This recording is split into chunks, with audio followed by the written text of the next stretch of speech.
Hello friends, MT വ്ളോഗിൻ്റെ പുതിയ അധ്യായത്തിലേക്ക് എല്ലാവർക്കും സ്വാഗതം. കഴിഞ്ഞ കുറേ സൈക്കോളജി വീഡിയോയുടെ കമൻറ്റുകളിൽ എല്ലാവരും പല ഓരോ വിഷയങ്ങൾ പറഞ്ഞിട്ട് ഇതിനെക്കുറിച്ച് വീഡിയോ ചെയ്യോ ഇങ്ങനെ ചോദിക്കാറുണ്ടായിരുന്നു. അങ്ങനെ ചോദിച്ചതിൽ ഏറ്റവും കൂടുതൽ ആളുകൾ പല തവണ ചോദിച്ചിരിക്കുന്ന ഒരു കാര്യമാണ് ഈ ഉറക്കവുമായി ബന്ധപ്പെട്ട കാര്യം. അപ്പോൾ സത്യത്തിൽ ആ ചോദ്യത്തിന് പ്രസക്തിയുണ്ട്. കാരണം ഉറക്കം എന്ന് പറയുന്നത് എല്ലാ മാനസിക പ്രശ്നങ്ങളുടെയും ഒരു ഹേതുവായ കാര്യമാണ്. അതുപോലെ നിലവിൽ മാനസികമായിട്ട് എന്തെങ്കിലും പ്രയാസമുണ്ടെങ്കിൽ അത് എൻഹാൻസ് ചെയ്യാൻ ഉറക്കക്കുറവ് കാരണമാകും. അതുപോലെ നിലവിൽ മാനസിക രോഗം ഒന്നുമില്ലെങ്കിലും അയാൾക്ക് ഉറക്കക്കുറവുണ്ട് എന്ന കാരണത്താൽ മാനസിക നില താളം തെറ്റാൻ സാധ്യതയുണ്ട്. അപ്പോൾ ഉറക്കും മാനസിക നിലയും അതുപോലെ ശാരീരികവുമായിട്ട് വളരെയധികം ബന്ധമുള്ളതുകൊണ്ട് തീർച്ചയായും ഉറക്കം ക്രമപ്പെടുത്തുന്നതോടുകൂടെ അയാളുടെ ഒരുപാട് പ്രശ്നങ്ങൾക്ക് പരിഹാരമാകും. ഇപ്പോൾ സത്യത്തിൽ നമ്മളിങ്ങനെ പെട്ടെന്ന് ആലോചിക്കുക, ഉറക്കം അത്ര വലിയ ചർച്ചയുള്ള കാര്യമാണെന്ന് ചോദിച്ചു കഴിഞ്ഞാൽ പലതരം ആളുകളെ നമുക്ക് കാണാം. ഒന്ന്, ഉറക്കൊരു വിഷയമേ അല്ല, എപ്പോൾ വേണമെങ്കിലും ഉറങ്ങും അങ്ങനെയുള്ളത്. രണ്ടാമത്തെ വിഭാഗം എന്ന് പറയുന്നത് ഉറക്കം കൂടുതലുള്ള ആളാണ്. ഉറക്കം കൂടുതലുള്ള ആളുകൾ എന്ന് പറഞ്ഞു കഴിഞ്ഞാൽ രാത്രി ഏത് സമയത്ത് കിടന്നാൽ അപ്പോൾ ഉറങ്ങിപ്പോകും. രാവിലെ എത്ര മണിക്ക് വിളിച്ചാലും എഴുന്നേക്കാൻ കഴിയില്ല, അങ്ങനെ ധാരാളം ഉറങ്ങുന്ന ആളുകൾ. രണ്ടാമത്തെ വിഭാഗം എന്ന് പറഞ്ഞാൽ റെഗുലർ ടീമാണ്. എന്ന് പറഞ്ഞാൽ കൃത്യമായിട്ടൊരു സമയത്ത് ഉറങ്ങും, കൃത്യമായ സമയത്ത് എഴുന്നേൽക്കും. മൂന്നാമത്തെ വിഭാഗത്തെക്കുറിച്ചാണ് നമ്മുടെ ചർച്ച മുഴുവനും. ഉറക്കക്കുറവിൻ്റെ ആൾക്കാരാണ്. എന്ന് പറഞ്ഞു കഴിഞ്ഞാൽ രാത്രി 10 മണിക്ക് ഉറങ്ങണം എന്ന് വിചാരിച്ച് കിടക്കും, പക്ഷേ ഉറക്കം വരില്ല. അങ്ങനെ കുറേ ബുദ്ധിമുട്ടിയെല്ലാം ശ്വാസം വലിച്ചു വിടുന്നു, പല മെത്തേഡ് ഉപയോഗിച്ചിട്ട് ഉറക്കം വന്നു എന്ന് വിചാരിക്കുക. അങ്ങനെ ഉറങ്ങിയതിന് ശേഷം ഒരു അരമണിക്കൂറോ 1 മണിക്കൂറോ ഉറങ്ങിയിട്ട് എന്തെങ്കിലും ഒരു ശബ്ദം കേട്ടിട്ടോ മൂത്രമൊഴിക്കാൻ മുട്ടിയിട്ടോ എഴുന്നേറ്റ് കഴിഞ്ഞാൽ പിന്നെ ഉറക്കം വരാത്ത, തിരിഞ്ഞ് മറിഞ്ഞ് കിടന്നിട്ട് ബെഡിൽ കിടന്ന് ഇങ്ങനെ കളിക്കുക, എഴുന്നേറ്റ് നടക്കുക, കുറച്ച് നേരം മൊബൈലിൽ കളിക്കുക, അങ്ങനെ കുറേ ടൈം കളയുന്ന ഉറക്കം നിയന്ത്രിക്കാൻ പറ്റാത്തതിൻ്റെ അസുഖമുള്ള ആളുകളെയാണ് നമ്മൾ ഇന്ന് കോൺസെൻട്രേറ്റ് ചെയ്യുന്നത്. അപ്പോൾ അതുകൊണ്ട് ഉറക്കവുമായി ബന്ധപ്പെട്ട എന്തെങ്കിലും ഇഷ്യൂ ഉള്ള ആളുകൾ തീർച്ചയായും ഈ വീഡിയോ കാണുക. നമുക്കതിൻ്റെ ഡീറ്റെയിൽസിലേക്ക് പോകാം. എല്ലാവർക്കും ഒരിക്കൽ കൂടെ സ്വാഗതം.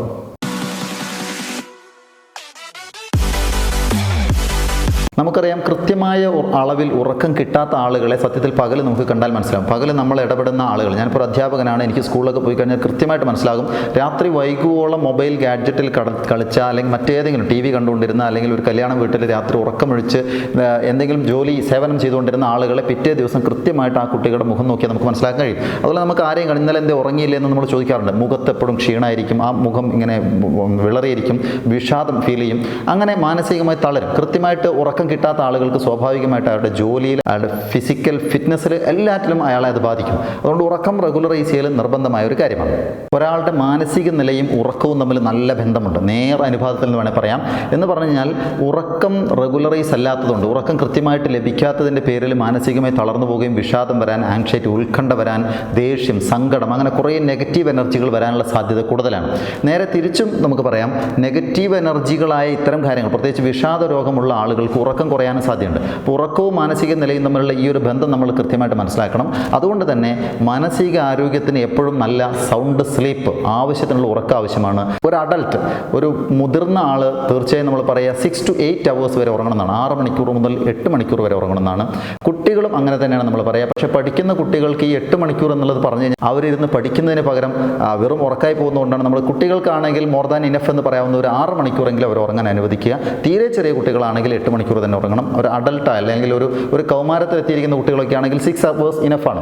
മുതിർന്ന ആളുകൾ, പ്രത്യേകിച്ച് ജോലി ചെയ്യുന്ന ആളുകൾ, എന്തെങ്കിലും ഒരു ജോലി പകൽ ചെയ്യുന്ന ആളുകൾ 6 മുതൽ 8 മണിക്കൂർ വരെ കൃത്യമായിട്ട് ഉറങ്ങാൻ സാധിച്ചിട്ടില്ല എങ്കിൽ അവരുടെ ജീവിതം താളം തെട്ടുമെന്ന് ഉറപ്പാണ്. അപ്പോൾ അങ്ങനെയാണെങ്കിൽ നല്ല സൗണ്ട് സ്ലീപ്പ്, സുഖകരമായ ഉറക്കം ലഭിക്കാൻ നമ്മൾ ചെയ്യേണ്ട കാര്യങ്ങൾ എന്തൊക്കെയെന്നതാണ് ഇന്നത്തെ നമ്മുടെ ചർച്ച. അതിൽ ഒന്നാമത്തെ കാര്യം എന്ന് പറയുന്നത്, നിർബന്ധമായിട്ടും നമ്മൾ ഒരു ദിവസം ½ an hour എങ്കിലും എക്സസൈസ് ചെയ്യുക എന്നുള്ളതാണ്. എന്തെങ്കിലും ഒരു ഫിസിക്കൽ എക്സസൈസ്, ഒന്ന് സ്വെറ്റ് ചെയ്യുന്ന, ഒന്ന് വേർക്കുന്ന ഒരു എക്സസൈസ് നമ്മൾ ചെയ്യുകയാണെങ്കിൽ തീർച്ചയായും ആ ഒരൊറ്റ കാര്യം കൊണ്ട് രാത്രിയാകുമ്പോൾ നമുക്ക് നല്ല ഉറക്കം ലഭിക്കുന്നതാണ്. അപ്പോൾ ഒന്നാമത്തെ കാര്യം എക്സസൈസ് ചെയ്യുക എന്നുള്ളതാണ്, ½ an hour എങ്കിലും. അതുപോലെ ഉറക്കം റെഗുലറൈസ് ചെയ്യുന്നതുമായിട്ട് ബന്ധപ്പെട്ട് വളരെ പ്രധാനപ്പെട്ട കാര്യം, സത്യത്തിൽ എക്സസൈസൊക്കെ എന്ന് പറഞ്ഞാൽ മറ്റ് ജീവിതചര്യയുമായിട്ട് ബന്ധപ്പെട്ടാണ്. നമ്മൾ ഏറ്റവും പ്രധാനപ്പെട്ട കാര്യം ഭക്ഷണം ക്രമപ്പെടുത്തുക എന്നുള്ളതാണ്. ഭക്ഷണവും ഉറക്കും തമ്മിൽ നല്ല ബന്ധമുണ്ട്. അതിൽ ഏറ്റവും പ്രധാനപ്പെട്ടത് രാത്രി ഭക്ഷണം നേരത്തെ കഴിക്കുക, ലഘുവായിട്ട് കഴിക്കുക. അങ്ങനെയാണ് നിങ്ങൾക്ക് സുഖമായി ഉറങ്ങാം. Early dinner, light dinner, then you will have a sound sleep എന്നുള്ള പറയാം. നേരത്തെ കഴിക്കണം, ലഘുവായിട്ട് കഴിക്കണം, നല്ല ഉറക്കം ലഭിക്കാൻ വേണ്ടിയിട്ട്. എന്ന് പറഞ്ഞാൽ രാത്രി വൈകി 10 മണിക്ക് ഉറങ്ങുന്ന ആളുകൾ 9:30 ഭക്ഷണം കഴിച്ചിട്ട് കിടന്നുറങ്ങുക എന്നുള്ള രീതി നമ്മൾ ഒഴിവാക്കണം. ശരിക്കും പറഞ്ഞു കഴിഞ്ഞാൽ രാത്രി ഭക്ഷണം ഡിന്നർ കഴിച്ചതിന് ശേഷം 3 to 4 hours, 3 മുതൽ 4 മണിക്കൂറിന് ശേഷം മാത്രമേ നമ്മൾ കിടക്കയിലെത്താൻ പാടുള്ളൂ. അതുകൊണ്ട് രാത്രി ഭക്ഷണം ലഘുവാക്കുക. ഇനി ആ ലഘു എന്ന് പറയുന്നത്, ചോറ് കഴിക്കുന്നവർക്ക് ചോറ് കഴിക്കാം, ചപ്പാത്തി കഴിക്കാം, അതൊക്കെ കഴിക്കാം. പക്ഷേ ഹെവി ആയിട്ടുള്ള ബിരിയാണി, അല്ലെങ്കിൽ ഈ ഫ്രൈഡ് ഐറ്റംസ്, ചിക്കൻ ഫ്രൈസ്, അങ്ങനത്തെ കാര്യങ്ങൾ, എണ്ണയിൽ വറുത്ത കാര്യങ്ങൾ, ഇങ്ങനെയുള്ള ഹെവി ആയിട്ടുള്ള ജങ്ക് ഫുഡുകളൊക്കെ നമ്മൾ ഒഴിവാക്കിയിട്ട് ലൈറ്റ് ഫുഡ് കഴിക്കുകയാണെങ്കിൽ തീർച്ചയായും അത് ഉറക്കിനെ സ്വാധീനിക്കും. ഞാൻ വേറെ കാര്യം പറയുന്നത്, ഈ പറയാൻ പോകുന്ന എല്ലാ കാര്യങ്ങളിലും ശ്രദ്ധിക്കേണ്ടത്, ഉറക്കിന് ഉറക്കത്തിന് യാതൊരു പ്രശ്നവുമില്ല, നമ്മൾ പോയി കിടന്നു കൊടുത്താൽ മതി, ഉറങ്ങും, രാവിലെ വേണ്ട സമയത്ത് എഴുന്നേൽക്കും എന്ന് പറയുന്ന ഒരാളാണെങ്കിൽ അയാളിനി അതിന് വേണ്ടിയിട്ട് ഫുഡും മറ്റു കാര്യങ്ങളൊന്നും ഞാൻ ഈ പറയുന്ന എല്ലാ എക്സസൈസും ചെയ്തിട്ട് ഉറക്ക് കളയേണ്ട കാര്യമൊന്നുമില്ല. ഉറക്കിന് പ്രയാസമുള്ളവർ മാത്രമാണ് ഇത് ഫോളോ ചെയ്യേണ്ടത്. അതുപോലെ തന്നെ രാത്രി ഭക്ഷണം കഴിച്ചതിന് ശേഷം പെട്ടെന്ന് പോയി ഉറങ്ങുന്നതിന് പകരം നമ്മൾ സാധാരണ പറയാറുള്ളത് ഒരു 500 അടി നടക്കുക. 500 അടി എന്ന് പറഞ്ഞാൽ വീട്ടിൽ തന്നെ ഇങ്ങനെ വീട്ടിന് ചുറ്റും നടക്കുക, അല്ലെങ്കിൽ കോറിഡോറിൽ നടക്കുക, ഒന്ന് ജസ്റ്റ് റോഡിലേക്ക് നടക്കുക. ഒരു 500 അടി എന്ന് പറഞ്ഞാൽ ഒരുപാടൊന്നുമില്ല, 500 സ്റ്റെപ്സ്, 500 അടി നമ്മൾ ഒന്ന് നടക്കുക. അല്ലെങ്കിൽ ആ നടക്കുന്നതിന് തത്തുല്യമായ എന്തെങ്കിലും ഒരു എക്സസൈസ് നമ്മൾ ചെയ്തിട്ട് കിടക്കുകയാണെങ്കിൽ ആ ദഹന പ്രക്രിയയിൽ നമ്മൾ ബുദ്ധിമുട്ടാതെ നല്ല രീതിയിൽ ഉറങ്ങാൻ കഴിയും എന്നുള്ളതാണ്. അതുപോലെ ഉറക്കിനെ ബാധിക്കുന്ന ഭക്ഷണങ്ങൾ എന്തെങ്കിലും ഉണ്ടെങ്കിൽ, പ്രത്യേകിച്ച് കാപ്പി, ചായ, ഈ സാധനങ്ങൾ ഉറക്കിനെ ബാധിക്കുന്നതാണ്, ഉറക്ക് കുറയാൻ സാധ്യതയുള്ളതാണ്. അതുകൊണ്ട് രാത്രി കാലങ്ങളിൽ, പ്രത്യേകിച്ച് രാത്രി നൈറ്റ് ഫുഡിന് ശേഷം, ഡിന്നറിന് ശേഷം ഒരു കാരണവശാലും കാപ്പി, ചായ എന്നിവ കുടിക്കാതിരിക്കുക. അത് ഞാൻ നേരത്തെ പറഞ്ഞ പോലെ നിലവിൽ അങ്ങനെ കാപ്പി കുടിക്കാറുണ്ട്, എന്നിട്ട് ഉറക്കിന് ഒരു പ്രയാസം ഇല്ലാത്ത ആളുകൾക്ക് കുടിക്കുന്നതിന് കുഴപ്പമില്ല. പക്ഷേ ഉറക്കിന് പ്രയാസമുള്ളവരാണ് അത് ചെയ്യേണ്ടത്. വളരെ പ്രധാനപ്പെട്ടത് ഭക്ഷണക്രമങ്ങൾ എന്തൊക്കെ കഴിക്കാൻ പറ്റുന്നുള്ളതാണ്. അതിലൊരെണ്ണം എന്ന് പറയുന്നത് ഒരു ഗ്ലാസ് പാല് കുടിക്കുക എന്നുള്ളതാണ്. രാത്രി ചെറിയ ചൂടുള്ള ഒരു ഗ്ലാസ് പാല് കുടിക്കുക എന്നുള്ളത് നല്ലതാണ്, നല്ല ഉറക്കം കിട്ടും. തീരെ ഉറക്കം ലഭിക്കാത്തവർക്ക് പരീക്ഷിക്കാവുന്ന ഏറ്റവും നല്ലൊരു കാര്യം എന്ന് പറയുന്നത് കിടക്കയിൽ പോകുന്നതിന് മുമ്പ്, ഉറങ്ങുന്നതിന് ബെഡ്റൂമിൽ എത്തുന്നതിന് മുമ്പ് നമ്മൾ ഒരു ഗ്ലാസ് പാല് കുടിക്കുക. അതുപോലെ വേറെ പ്രധാനപ്പെട്ട കാര്യം എന്ന് പറയുന്നത്, ഞാൻ നേരത്തെയുള്ള വീഡിയോയിൽ സൂചിപ്പിച്ചതുപോലെ ഇത്തരം കാര്യങ്ങൾ, ഉറക്കടക്കമുള്ള കാര്യങ്ങൾ നിയന്ത്രിക്കുന്നത് സത്യത്തിൽ നമ്മുടെ ശരീരത്തിലെ ഹോർമോണുകളാണ്. ആ ഹോർമോണുകളിൽ ഉറക്കിനെ നിയന്ത്രിക്കുന്ന ഹോർമോൺ എന്ന് പറയുന്നത് മെലറ്റോണിനാണ്. ഈ മെലറ്റോണിൻ്റെ സെക്രീഷൻ കൂടാൻ സാധ്യതയുള്ള ഭക്ഷണങ്ങൾ കഴിക്കുക, പ്രത്യേകിച്ച് മഗ്നീഷ്യം അടങ്ങിയ ഭക്ഷണം കഴിക്കുക എന്നുള്ളതാണ് പൊതുവേ നമ്മൾ ഡയറ്റീഷ്യൻസ് പറയാം. അപ്പോൾ അങ്ങനെ മഗ്നീഷ്യം അടങ്ങിയ നല്ല ഭക്ഷണങ്ങൾ എന്ന് പറയുന്നത് വാഴപ്പഴം കഴിക്കാം, തേൻ കഴിക്കാം, ബദാം കഴിക്കാം, ചെറി പഴം കഴിക്കാം, മുട്ട കഴിക്കാം, അതുപോലെ മാങ്ങ. ഇത്തരം നല്ല ഭക്ഷണങ്ങളൊക്കെ അത് രാത്രി കഴിക്കാനല്ല, ജീവിതത്തിൻ്റെ ഭാഗമാക്കി മാറ്റുകയാണെങ്കിൽ മഗ്നീഷ്യത്തിൻ്റെ അളവ് കൂടുകയും അതുവഴി മെലറ്റോണിൻ്റെ അളവ് കൂടും. മെലറ്റോണിൻ്റെ അളവ് കൂടുമ്പോൾ ഉറക്കം കൂടിക്കൊള്ളും എന്നുള്ളതാണ്. അതുകൊണ്ട് ഉറക്കം കൂടുക എന്ന് പറഞ്ഞാൽ പകലടക്കം ഉറങ്ങുന്ന അവസ്ഥയിലല്ല, ആവശ്യത്തിന് ഉറക്കം ലഭിക്കാൻ വേണ്ടിയിട്ട് ഇത്തരം ഭക്ഷണങ്ങൾ ജീവിതത്തിൻ്റെ ഭാഗമാക്കി കൊണ്ടുവരുന്നത് നന്നായിരിക്കും. അതിൻ്റെ കൂടെ ചേർത്ത് പറയാനുള്ളത്, എത്ര ഉറക്കം കുറവാണെങ്കിലും പരമാവധി എക്സ്ട്രീം എൻഡിൽ പോകുന്നവരെ ഒരു കാരണവശാലും ഗുളിക കഴിച്ച് ഉറങ്ങാൻ ശ്രമിക്കരുത്. എനിക്ക് ഇന്നലെ ഉറക്കം വന്നില്ല, മിനിഞ്ഞാന്ന് ഉറക്കം വന്നില്ല, അതുകൊണ്ട് ഇന്നൊന്ന് മര്യാദയ്ക്ക് ഉറങ്ങണം, അതിനുവേണ്ടി ഞാനിന്നൊരു ഉറക്ക ഗുളിക വാങ്ങി കഴിക്കാമെന്ന് പറയുന്ന ആ ഒരു രീതിയിലേക്ക് ഒരു കാരണവശാലും പോകരുത്. ഞാനീ പറഞ്ഞ പോലെ ജീവിതം ചിട്ടപ്പെടുത്തി കഴിഞ്ഞാൽ ഓട്ടോമാറ്റിക്കലി നമുക്ക് ഉറക്കം വരും. ഞാനീ പറയുന്ന ചിട്ടകൾ ജീവിതത്തിൽ കൊണ്ടുവരാൻ ശ്രമിക്കുക. അതുപോലെ സ്ഥിരമായിട്ട് ഉറക്കം കുറവുള്ള ആളുകൾക്ക് ചെയ്യാവുന്ന ഒരു കാര്യം, രാത്രി ഉറങ്ങുന്നതിന് മുമ്പ് ഒന്ന് ചെറിയ ചൂടുവെള്ളത്തിൽ കുളിക്കുക എന്നുള്ളതാണ്. ഒരുപക്ഷെ അത് പെട്ടെന്ന് അംഗീകരിക്കാൻ പറ്റില്ല, കുളിച്ച് കഴിഞ്ഞാൽ ഉറക്കം കുറയുകയില്ലേ എന്ന് തോന്നും. കുളി സത്യത്തിൽ ജീവിതത്തിൽ ഒരുപാട് ഗുണമുള്ള ഒരു കാര്യമാണ്. നമ്മൾ ആലോചിച്ച് ഭയങ്കര ക്ഷീണം ഇങ്ങനെ തോന്നിയിട്ട് വയ്യാണ്ട് ഇങ്ങനെ നിൽക്കുന്ന ഒരാൾക്ക് പോലും കുളിച്ച് വരുമ്പോൾ പെട്ടെന്നൊരു ഫ്രഷ്നെസ് ഫീൽ ചെയ്യും. അത് സത്യത്തിൽ കുളിക്കുക എന്ന് പറഞ്ഞാൽ ശരീരത്തിലുള്ള ചെളി കളയുക മാത്രമല്ല, മനസ്സിനെല്ലാം ഒരു ശാന്തി നൽകുന്നുള്ളതാണ്. മനുഷ്യ ശരീരത്തിൽ നേരത്തെ സൂചിപ്പിച്ചു 70% വെള്ളമാണ്. ആ വെള്ളം ഉള്ളതിൻ്റെ മേലെ വെള്ളം ഒഴുകുമ്പോൾ നമ്മൾ അറിയാത്തൊരു ശക്തി അവിടെ ഉണ്ടെന്നുള്ളതാണ്. അതുകൊണ്ട് രാത്രി ഉറങ്ങുന്നതിന് തൊട്ട് മുമ്പായിട്ട് ഇളം ചൂടുവെള്ളത്തിൽ നല്ലൊരു കുളിക്കുകയാണെങ്കിൽ വളരെ ശാന്തമായിട്ട് രസകരമായിട്ട് ഉറങ്ങാൻ കഴിയുമെന്നുള്ളതാണ്. അതുപോലെ ഉറക്കം നഷ്ടപ്പെടാനുള്ള പ്രധാന കാരണങ്ങളിൽ ഒന്നെന്ന് പറയുന്നത് ഈ സ്ട്രെസ്സുമായി ബന്ധപ്പെട്ടാണ്. ഒരുപാട് പ്രയാസങ്ങൾ, ഭാരിച്ച ഉത്തരവാദിത്തങ്ങൾ മുഴുവൻ തലയിൽ പേറിയിട്ടല്ല നമ്മൾ ബെഡ്റൂമിലേക്ക് പോകേണ്ടത്. നമ്മൾ സാധാരണ പറയാറുള്ള ഒരു പ്രയോഗമുണ്ട്, keep all worries outside bedroom. ബെഡ്റൂമിലേക്ക് കയറുന്നതിന് മുമ്പ് നമ്മുടെ എല്ലാ പ്രയാസങ്ങളും ഒഴിവാക്കണം. ആകെ കൂടെ ശാന്തി കിട്ടുന്ന ഒരു സ്ഥലമായിട്ട് നമ്മൾ അതിനെ കാണണം. അതിലേറ്റവും പ്രധാനപ്പെട്ട ഈ ആങ്സൈറ്റി ഉണ്ടാക്കുന്ന നാളെ ചെയ്യാനുള്ള കുറേ വർക്കുകളെ കുറിച്ച് ആലോചിച്ച്, നാളെ എന്തെല്ലാം ചെയ്യണം, അതൊക്കെ കംപ്ലീറ്റ് ചെയ്യണം, ബോസ് അത് പറയും, അല്ല ഇന്ന ജോലിക്ക് പോകണം, വയ്യ, എനിക്ക് ക്ഷീണമാണ്, അസുഖത്തെക്കുറിച്ച്, അത്തരം കാര്യങ്ങളെക്കുറിച്ചൊക്കെ ഉള്ള ചിന്ത ഒഴിവാക്കുക. ഇന്നത്തെ ജോലി ചെയ്ത് തീരാത്തതിനെ കുറിച്ചുള്ള ചിന്ത ഒഴിവാക്കുക. മനസ്സിനെ അലട്ടുന്ന എല്ലാ ചിന്തകളും ഒഴിവാക്കുക. അത്തരം കാര്യങ്ങളൊന്നും ആലോചിക്കേണ്ട. എന്തായാലും ഉറങ്ങാൻ പോകുകയാണ്, ഉറക്കിൽ എനിക്കിതൊന്നും ചെയ്യാൻ പറ്റില്ലല്ലോ, അതുകൊണ്ട് ശാന്തമായിട്ട് ഉറങ്ങാൻ തീരുമാനിക്കുക. മനസ്സിനെ സ്വാധീനിക്കുന്ന അലട്ടുന്ന എല്ലാ ചിന്തകളും ഒഴിവാക്കിയിട്ട്, എല്ലാ വെറികളും ഒഴിവാക്കിയിട്ട്, ആങ്സൈറ്റി ഒഴിവാക്കിയിട്ട് ഉറങ്ങുക. പക്ഷേ പറയാൻ എളുപ്പമാണ് ആങ്സൈറ്റി ഒഴിവാക്കുക, ചിന്തകൾ ഒഴിവാക്കുക എന്നുള്ളത്. ഞാൻ മുമ്പത്തെ ഒരു വീഡിയോ ചെയ്തിട്ടുണ്ട്, എങ്ങനെ അമിത ചിന്ത നിയന്ത്രിക്കാം. അത് കണ്ടാൽ അറിയാം. കുറേ ചിന്തകളെ നിയന്ത്രിക്കാനുള്ള കുറേ വഴികൾ അതിൽ പറയുന്നുണ്ട്. അതേപോലെ തന്നെ ഇവിടെ നമ്മൾ ചിന്തകളെ നിയന്ത്രിക്കാൻ നമുക്ക് ചെയ്യാവുന്ന ഒരു കാര്യം, മറ്റെല്ലാ സ്ഥലത്തും പറയുന്നത് പോലെ തന്നെ നല്ല രീതിയിൽ ബ്രീത്തിങ് നടത്തുക, നല്ല രീതിയിൽ ചെറിയൊരു മെഡിറ്റേഷൻ നടത്തുക. ഉറങ്ങുന്നതിന് മുമ്പായിട്ട് ഏത് ഉറക്കം കിട്ടാത്ത ആളുകൾക്ക് മനോഹരമായിട്ട് ഉറക്കം കിട്ടുമെന്ന് ഉറപ്പ് പറയാൻ പറ്റുന്ന ഒരു കാര്യം എന്ന് പറയുന്നത്, നല്ല രീതിയിൽ തലച്ചോറിന് ആവശ്യത്തിന് ഓക്സിജൻ കൊടുക്കുന്ന കാര്യം നമ്മൾ ചെയ്യുക എന്നുള്ളതാണ്. അതിന് ചെയ്യാൻ പറ്റുമെങ്കിൽ ഒരു മൂക്ക് അടച്ചു പിടിച്ചിട്ട് ശ്വാസം വലിച്ചു വിടുകയും മറ്റേ മൂക്കിലൂടെ തിരിച്ചു വിടുകയും ചെയ്യുക. അങ്ങനെ ഒരു 5 ടൈംസ് ചെയ്യുക. പിന്നെ തിരിച്ചും ഈ മൂക്കിലൂടെ ഓട്ടയിലൂടെ, മൂക്കൊന്നാണെങ്കിലും ഓട്ടയിലൂടെ അങ്ങോട്ടും ഇങ്ങോട്ടും മാറ്റി കൊടുക്കുക. അങ്ങനെ 5 to 5 5 10 തവണ നിങ്ങൾ ചെയ്യുക. അത് ചെയ്യുമ്പോഴേക്ക് തന്നെ ഉറക്കം വരും എന്നുള്ളതാണ്. അത് നല്ല ദീർഘശ്വാസം വലിക്കുകയും കുറച്ച് സമയം ഹോൾഡ് ചെയ്യുകയും വിടുകയും ചെയ്ത് കഴിഞ്ഞാൽ തീർച്ചയായും നല്ല രീതിയിൽ ഉറക്കം കിട്ടും. അതിൻ്റെ കൂടെ തന്നെ ഒരു മെഡിറ്റേഷൻ എന്നുള്ള രീതിയിൽ നമ്മൾ എന്തെങ്കിലും ഒരു ഒറ്റ ഫോക്കസിൽ ഒരു പോയിന്റിലേക്ക് ഫോക്കസ് ചെയ്യുക, അല്ലെങ്കിൽ ഒരേ കാര്യം ചിന്തിക്കുകയോ ചെയ്യാം. അതിൽ ഏറ്റവും നല്ല കാര്യം എന്ന് പറയുന്നത്, ഞാൻ നേരത്തെ ഒരു വീഡിയോ ചെയ്തിരുന്നു, മെമ്മറി കൂടാൻ വേണ്ടി ചെയ്യുന്ന ചെയ്യുന്ന കാര്യം തന്നെയാണ്. അന്ന് രാവിലെ മുതൽ രാത്രി കിടക്കുന്നതിന് മുമ്പ് വരെ നമ്മൾ ചെയ്ത കാര്യങ്ങളെക്കുറിച്ച് ഓർക്കാൻ ശ്രമിക്കുക. മറ്റൊരു ഡിസ്ട്രാക്ഷനും ആലോചിക്കാൻ ഞാൻ ചെയ്തത് മാത്രം, ആ സമയത്തുണ്ടായ കാര്യങ്ങളോ മറ്റു കാര്യങ്ങളോ ചിന്തിക്കാതെ അത് മാത്രം ചിന്തിച്ചിട്ട് ഇങ്ങനെ നിൽക്കുമ്പോഴേക്ക് ഉറപ്പിച്ചോളൂ, നിങ്ങൾ രാത്രി ഒരു 10 മണിക്ക് ബെഡിൽ എത്തിയത് വരെയുള്ളത് ആലോചിക്കാൻ നിങ്ങൾക്ക് പറ്റില്ല. അതിന് മുമ്പ് നിങ്ങൾ ഉറങ്ങിയിട്ടുണ്ടാകും. അതുകൊണ്ട് സ്വാഭാവികമായിട്ടും നിങ്ങൾക്ക് ചെയ്യാവുന്ന നല്ലൊരു കാര്യമാണ് ബ്രീത്തിങ്, അതിൻ്റെ കൂടെ ഒരു മെമ്മറി ടെക്നിക്കും കൂടെ ഉപയോഗിക്കുക എന്നുള്ളതാണ്. ഇനി ഉറക്കം അങ്ങനെ നിയന്ത്രിച്ച് കൊണ്ടുവന്നു കഴിഞ്ഞാൽ നിർബന്ധമായിട്ട് നമ്മളൊരു ബയോളജിക്കൽ ക്ലോക്ക് സെറ്റ് ചെയ്യണം. ബയോളജിക്കൽ ക്ലോക്ക് സെറ്റ് ചെയ്യാന്ന് പറഞ്ഞാൽ കൃത്യമായിട്ട് ഒരു സമയത്ത് തന്നെ ഉറങ്ങാനുള്ള ശ്രമം നടത്തുക. 10 മണിക്കാണ് നമുക്ക് ഉറങ്ങേണ്ടത്, എന്നും 10 മണിക്ക് തന്നെ കിടക്കുക.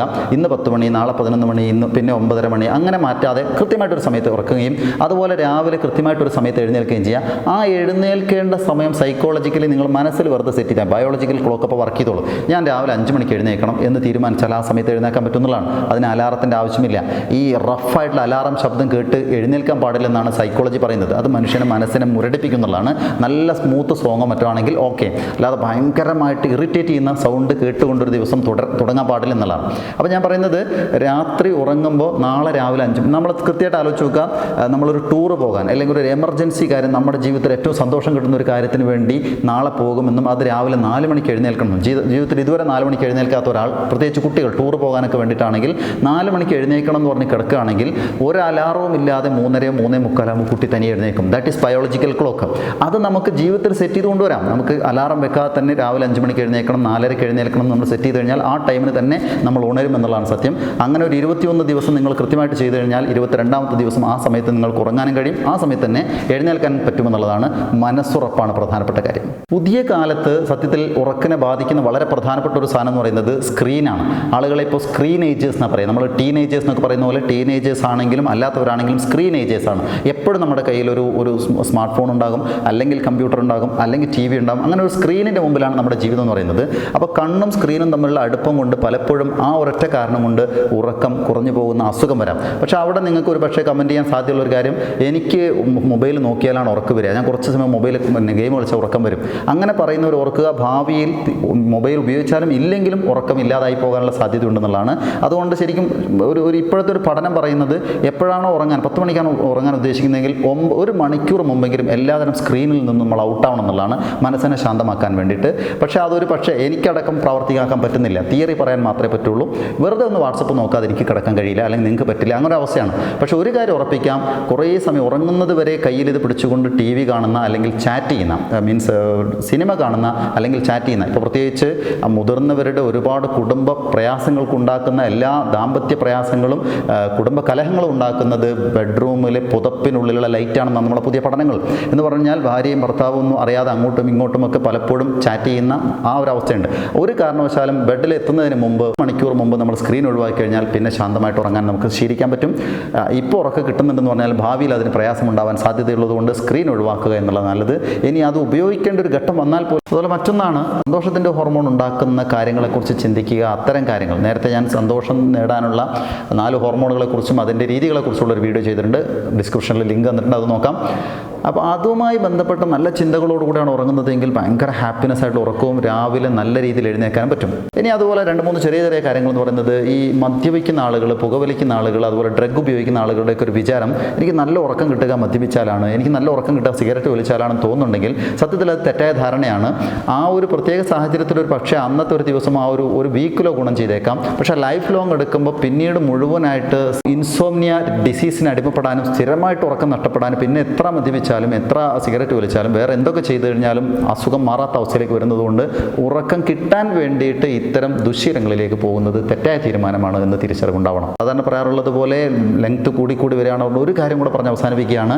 ഏറ്റവും പ്രധാനപ്പെട്ട കാര്യം എന്ന് പറയുന്നത്, നമ്മൾ ഉറങ്ങുന്ന റൂമിൽ, ബെഡ്റൂമിൽ ഒരു കാരണവശാലും പുകയുന്ന ഒരു സാധനവും കത്തിച്ചു വെച്ച് കിടന്നുറങ്ങരുതെന്നുള്ളതാണ്. അത് സയൻസ് പ്രൂവ് ചെയ്ത കാര്യങ്ങളിൽ ഒന്നാണ്.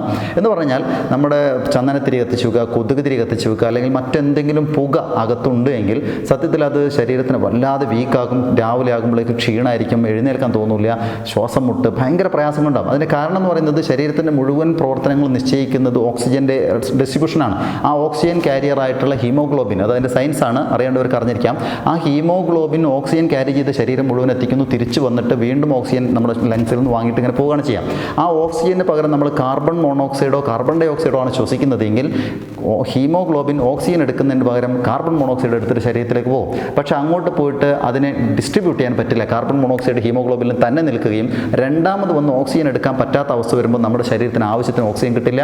ആ ഒരു പ്രത്യേക അവസ്ഥ carboxy haemoglobin it's A toxic, മരണത്തിന് പോലും കാരണമാകും എന്നുള്ളതാണ്. എന്ന് പറഞ്ഞാൽ ഫുൾ സീൽഡ് ആയിട്ടുള്ള റൂമിൽ ചെറുതായിട്ട് മാത്രം ഓക്സിജൻ വരികയും അതിനകത്ത് കുറേ പുകയുന്ന സാധനങ്ങൾ വെക്കുകയും കിടന്നുറങ്ങുകയും ചെയ്താൽ രാവിലേക്ക് ബോധം കെടാനോ മരിച്ചു പോകാനോ വരെ സാധ്യതയുണ്ടെന്നുള്ളതാണ്. അതുകൊണ്ട് ഒരു കാരണവശാലും പുകയുള്ള എന്തെങ്കിലും ചെറിയ തരത്തിലുള്ള പുകയുള്ള റൂമിൽ കിടന്നുറങ്ങാതിരിക്കുക.